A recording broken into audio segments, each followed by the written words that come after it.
ದೇವರ ಪರಿಶುದ್ಧವಾದ ನಾಮಕ್ಕೆ ಸ್ತೋತ್ರವಾಗಲಿ. ಈ ದಿನದ ಮುಂಜಾನದ ವಾಕ್ಯ ಕೀರ್ತನೆಗಳು 103ನೇ ಅಧ್ಯಾಯ 2ನೇ ವಚನ. ನನ್ನ ಮನವೇ ಯೆಹೋವನನ್ನು ಕೊಂಡಾಡು, ಆತನ ಉಪಕಾರಗಳಲ್ಲಿ ಒಂದನ್ನೂ ಮರೆಯಬೇಡ.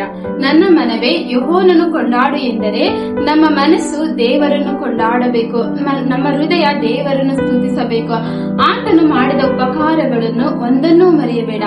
ದೇವರ ವಾಕ್ಯ ಹೀಗೆ ಹೇಳುತ್ತದೆ, ದೇವರು ನಮ್ಮ ಜೀವಿತದಲ್ಲಿ ಮಾಡಿರುವಂತಹ ಉಪಕಾರಗಳನ್ನು ಒಂದನ್ನೂ ಮರೆಯಬಾರದು.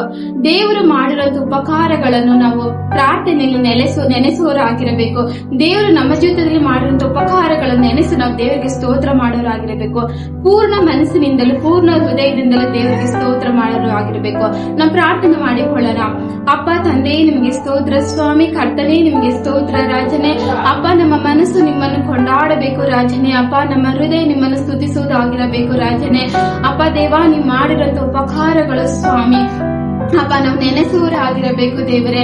ನಮ್ಮ ಜೀವಿತದಲ್ಲಿ ಮಾಡಿರುವಂತ ಉಪಕಾರಗಳು ಸ್ವಾಮಿ ನಾವು ನೆನೆಸಿ ದೇವರೇ ನಿಮ್ಗೆ ಸ್ತೋತ್ರ ಮಾಡುವರಾಗಿರಬೇಕು ದೇವರೇ. ಅಪ್ಪ, ನಿಮ್ಗೆ ಸ್ತೋತ್ರ ರಾಜ. ಕರ್ತನೇ, ನಿಮಗೆ ಸ್ತೋತ್ರ ಸಲ್ಲಿಸುತ್ತಾ ಈ ಚಿಕ್ಕ ಪ್ರಾರ್ಥನೆ ಯೇಸುವಿನ ನಾಮದಲ್ಲಿ ಸಮರ್ಪಿಸುತ್ತೇನೆ ದೇವರೇ. ಆಮೆನ್.